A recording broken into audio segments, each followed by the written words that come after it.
I J Ghana TV.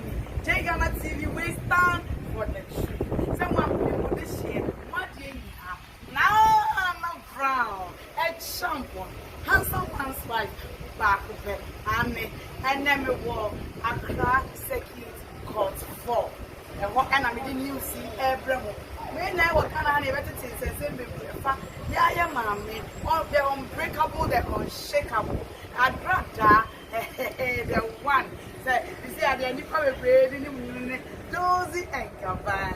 Now, the apples, you know, associates, and they buy it now. When young people want to, quite ready born on the say, the TV station. And one license, one some.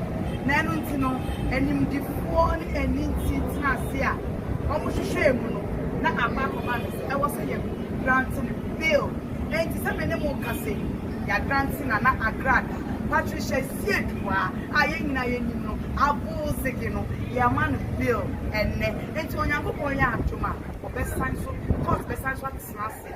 A year 14th day. Na ebe sign at and until Ghana for Ashafo, yeah, na Accra Dado Funi Nara.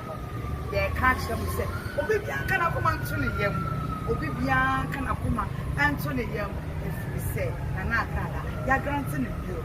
And it's Ghana Ashafo, Obibia Moray, Abroche for Ghana for Obibia, and then what that would it?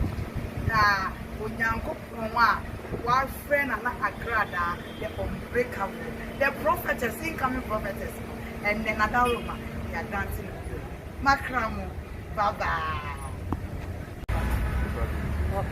I'm here to be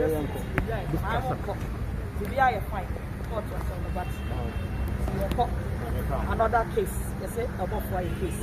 I said, my giving at him to know what you're called. And what's it? And I make a why?